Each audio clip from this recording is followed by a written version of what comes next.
What works and why does it work? Well, what we found works is to have a real problem and a real client. Last year, I think we had a feral pest control system, and the client was the National Parks and Wildlife Service. They thought it was a great idea and came along to the first set of reviews and presentations, and that was fine. They didn't get along to the second one, so that was a bit sad. But it was good to have a real problem and, as I said, a real client. The year before, we had UTS Housing. They wanted a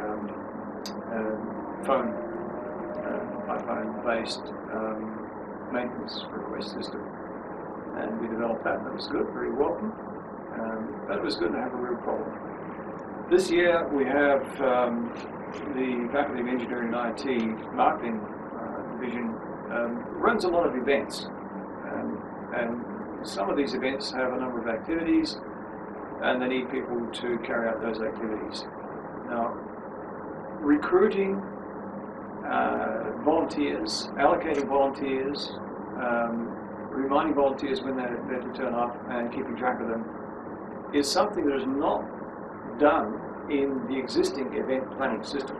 The existing event planning system is great for planning events, but it doesn't keep track of volunteers. It doesn't do that.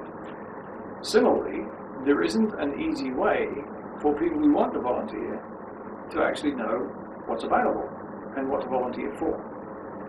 So the system that you're going to develop this semester is a system to take care of volunteering. That is, recording that there are events with activities, recording the activities, getting these known to people who would like to volunteer, having people volunteer. Sometimes they'll be able to volunteer directly in self-select. Sometimes there's a volunteer and somebody has to select them because they need particular training and qualifications.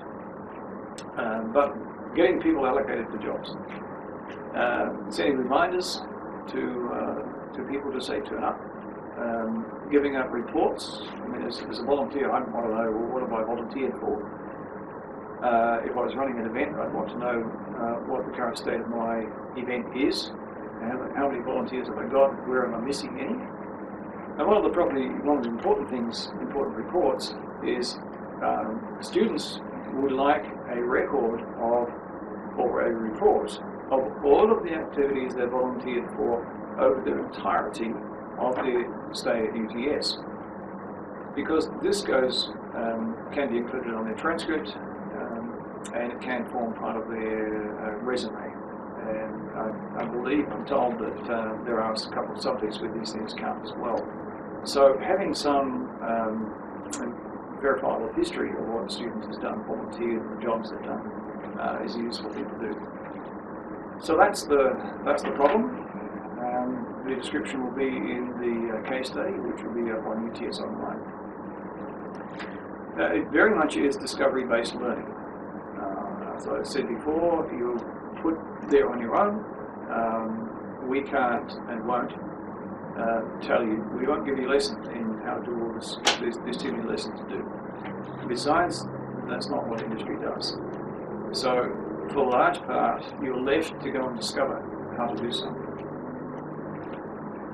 Everybody tackles the same problem, so everybody's got the same case study. Now, it's possible that in the future this might change because IT people have IT-type problems and engineering people would have engineering-type problems. So teaching, for example, telecommunications engineers about software engineering is a little bit different, with slightly different emphasis, and they'd probably prefer a different problem. But this year, everybody has the same problem. That then means there's a certain amount of competition between teams. I mean, people compete, and people really want to have the best and slickest system. That's fine. That's fine. Just bear in mind that the objective is software engineering, not developing the slickest system.